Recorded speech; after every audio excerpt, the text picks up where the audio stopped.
Hi folks, I'm Roger from Offgrid Power Solutions, and in this episode we're going to go through pretty much every screen and show a lot of details around the JK BMS so that you can use the advanced features to do what you need to do. So in a previous episode we showed you how this connects up, how you do the wiring and the basic how to get started on this. So we're going to assume that you've done that, and there'll be a link below to the YouTube so that if you've hit this before you've hit the basic one and you need the basic help, that you can go and run that and view that before you view this one. So we're assuming now that you've pretty much got all the wiring done. The BMS is working, it's turned on. If you measure the voltage, you're going to get your 13 point whatever coming out of here. You know which these are connected to and how to turn things on and off and that sort of thing. So in this episode, I'm going to take you through pretty much all of these settings that you see on the screen here and what they mean. So let's go right from the top. So firstly, top left, that allows you, if you hit the pencil, you can modify the name of the BMS and modify the password. The password starts at 123456, and so change that. I would highly recommend you do, because as mentioned in the other video, if there's somebody malicious walking around a caravan park or an RV park or a marina or something like that and finds all of the stuff that still uses the default password, they can change your system. They can actually cause significant damage. So you imagine if somebody changed your upper voltage protect from 3.65 to 3.9, for example, you imagine the damage that could be done to your cells. Right, so suggest you change the password and modify the name to suit yourself. So let's go. I'm just going to scan and go straight into this again. On the top right, you've got these three dots, which again is a menu. So you've got a system log, so that's it tells you a whole lot info there that might be handy for debugging and that sort of thing. You've also got a history of version, so you've got a whole lot of things here. And you've got some privacy and protocol stuff, and you've got language settings, so I'm going to leave it as American English. I don't think there's a huge amount of choice. You've got Chinese or American English, so I'm going to leave it at English. And finally, you've got the about. So this tells you the vendor ID. So this was the number that the Bluetooth started broadcasting itself as, which we changed. So this basically means B2A, so it's balancing at 2 amps.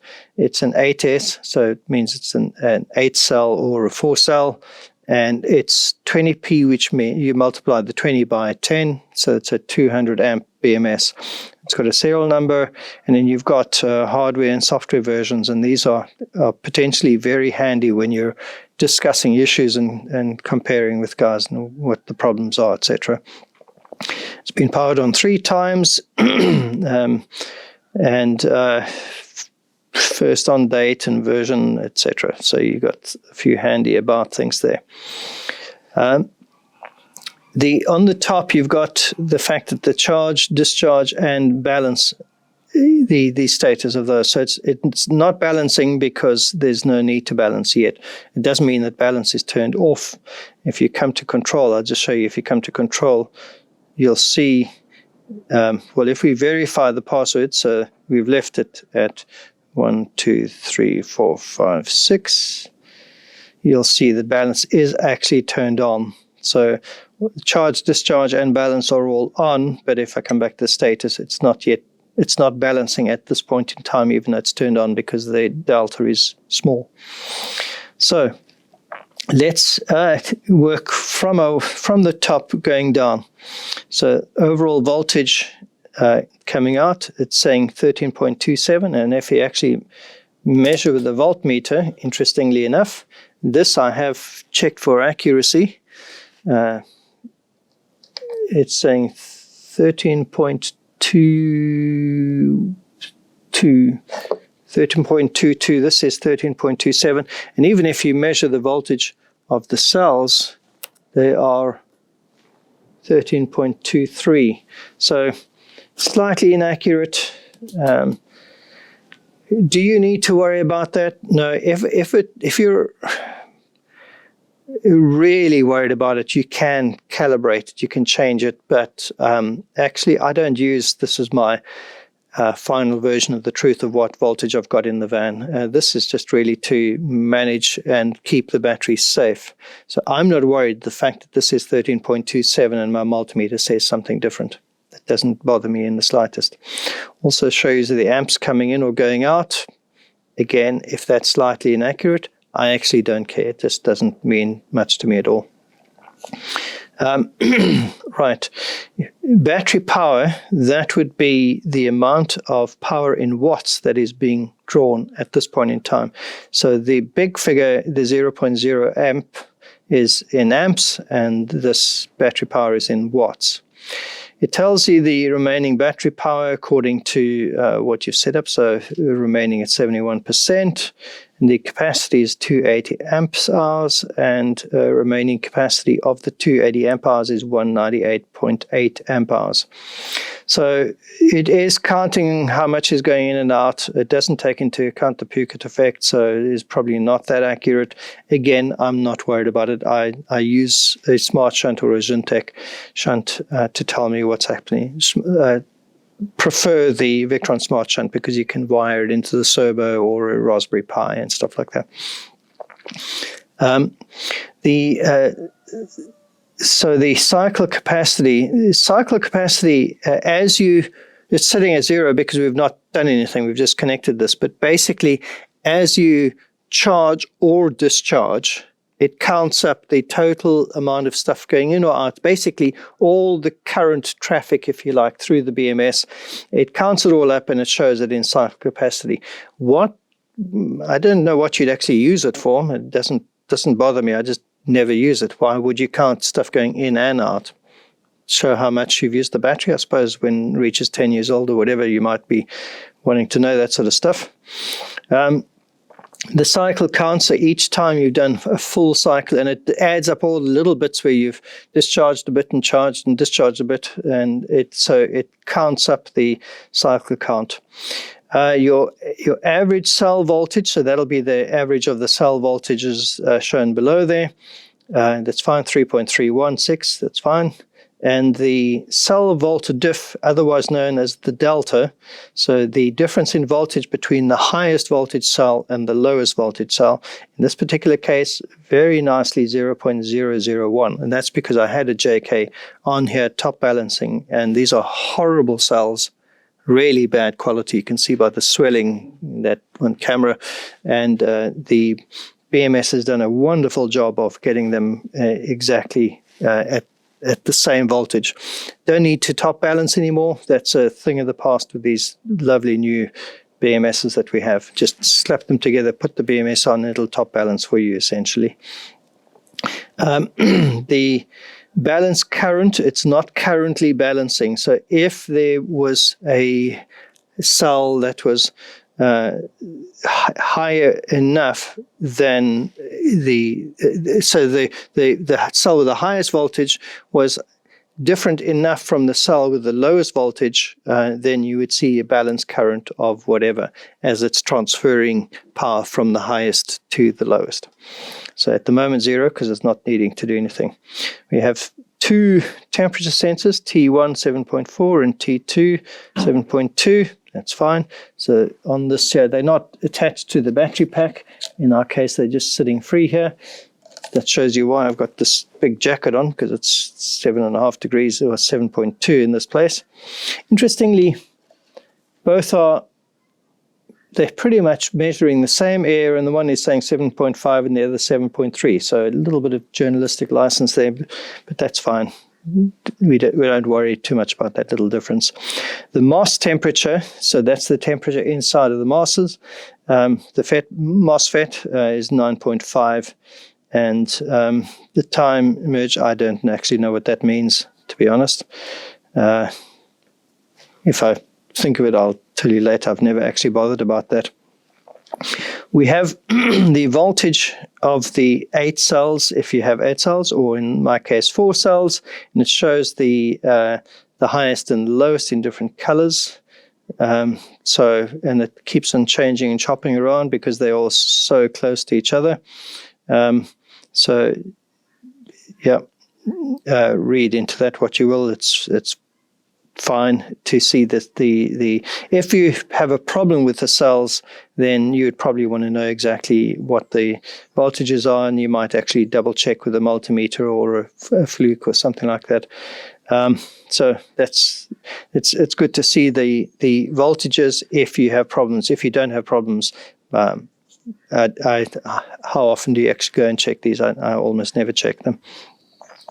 The cells wire resistance, again, we got enough for 8 cells. We've only got 4 cells connected, and I think these are milliohms. So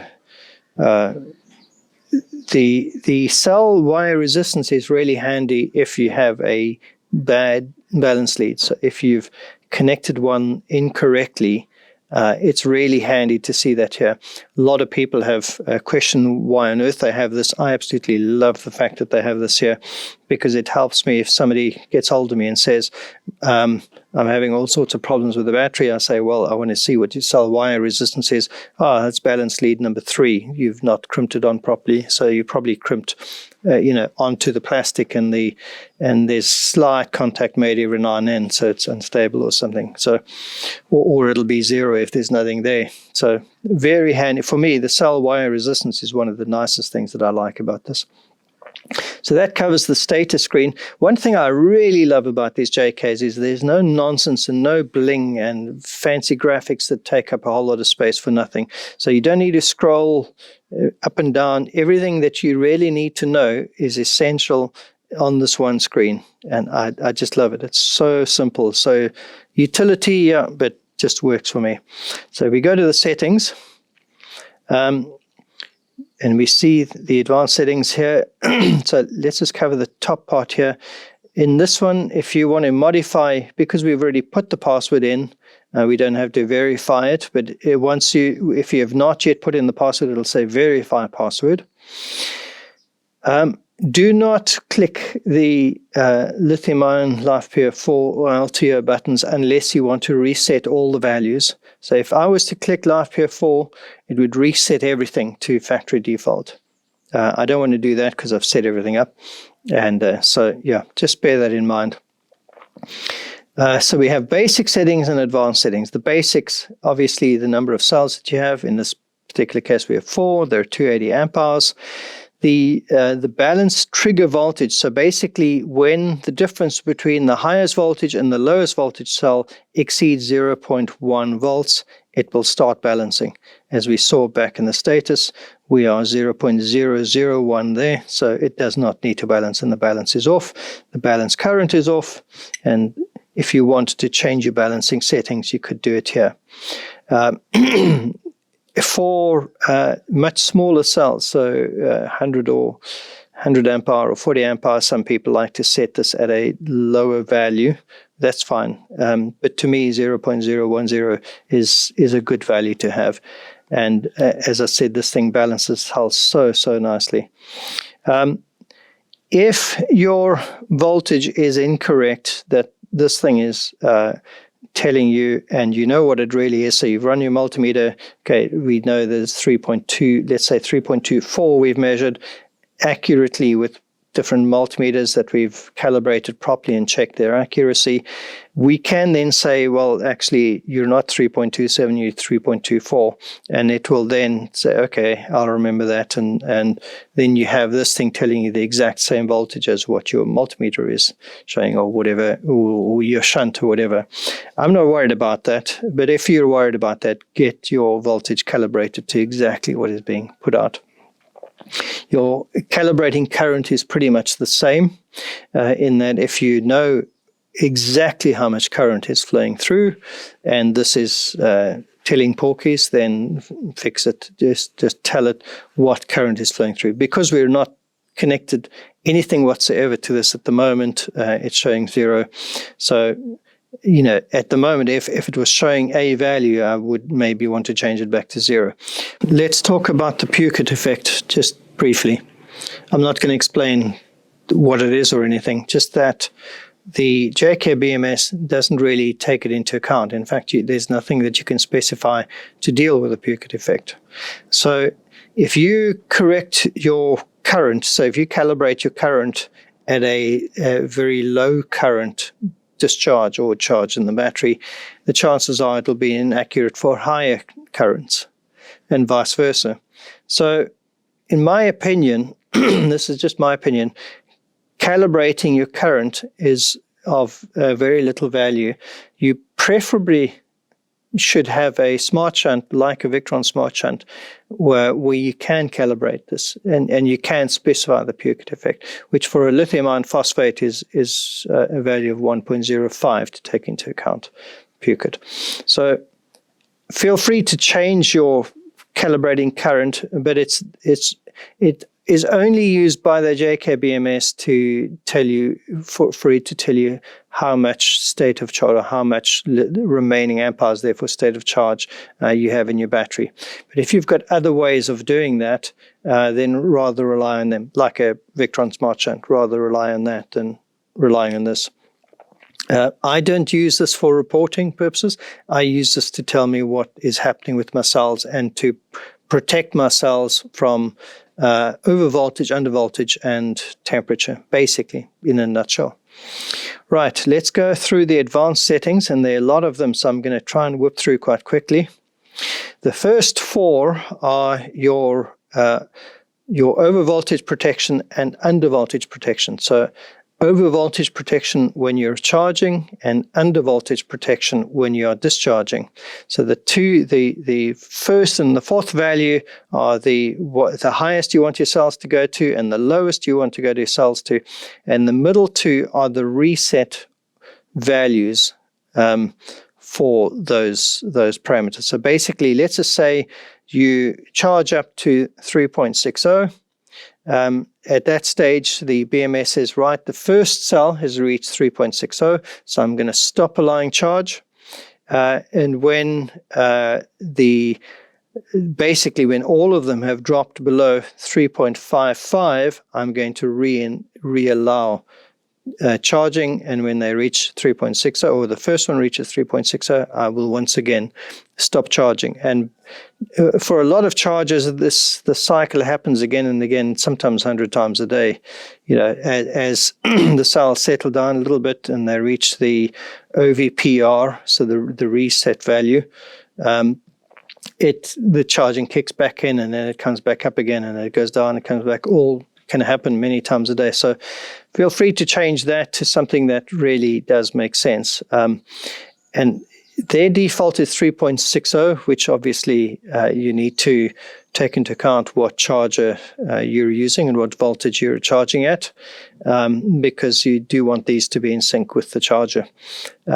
Your charger should already be set to a value that will not damage the cells, and then this is a further layer of protection. So don't just allow one layer of protection.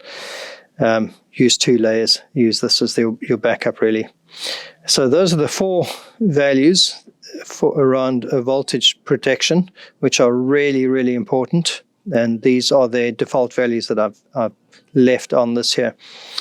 Your power off voltage is when, let's say, you've left this thing running in a cottage in the snow, and it's already dropped down. There's snow on the panel, so you're not getting a charge in, and it's dropped down, and it's gone beyond the 2.60, or gone below, should I say, the 2.60 in the under voltage protection, and finally hits 2.5 because the BMS itself is draining the battery very slowly.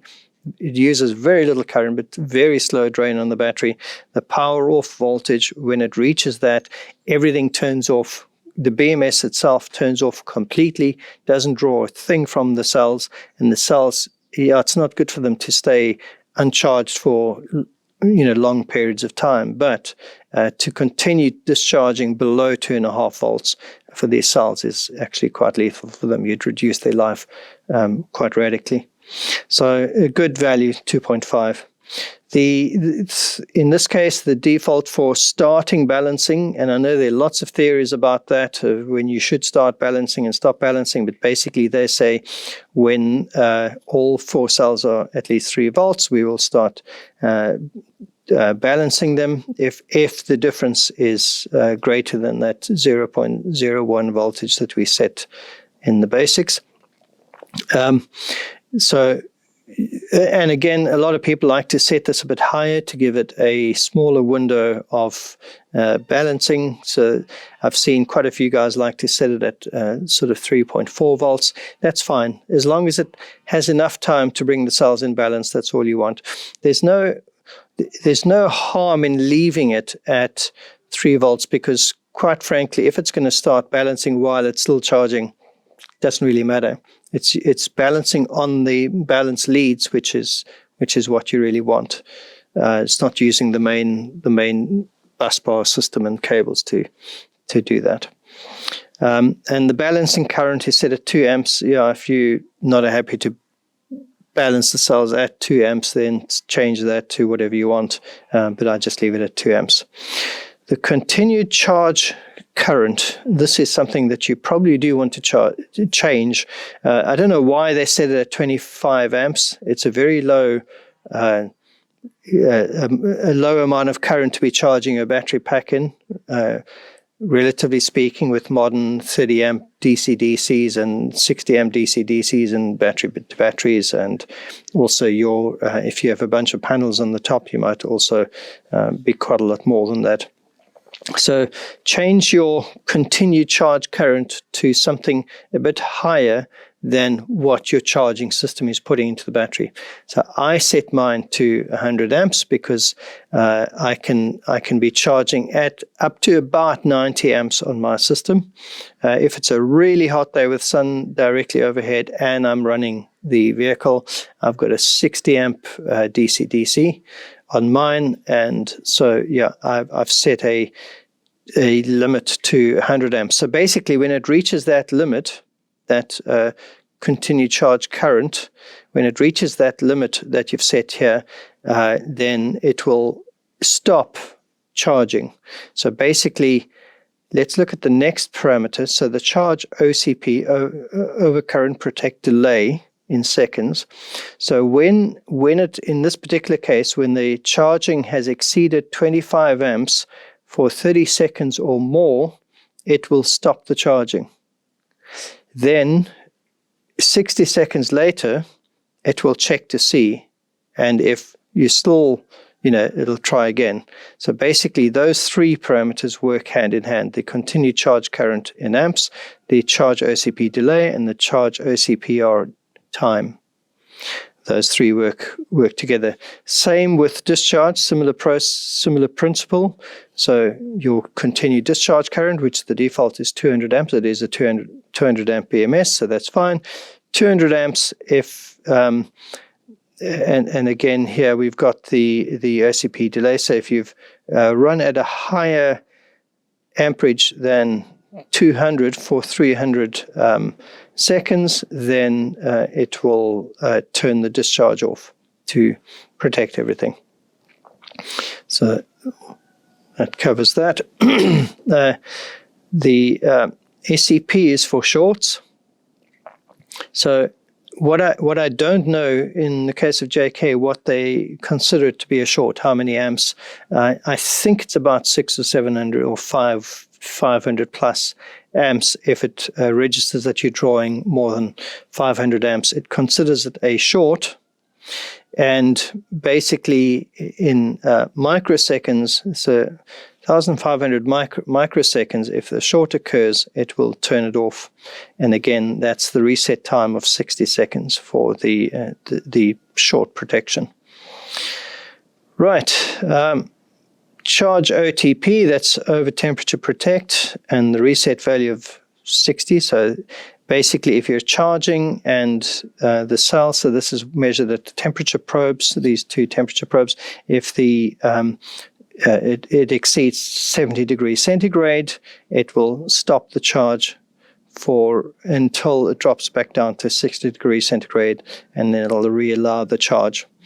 The discharge, same sort of principle, 70 and 60. So if the cells reach 70 degrees, it stops discharge and allows discharge once again when they come back down to 60.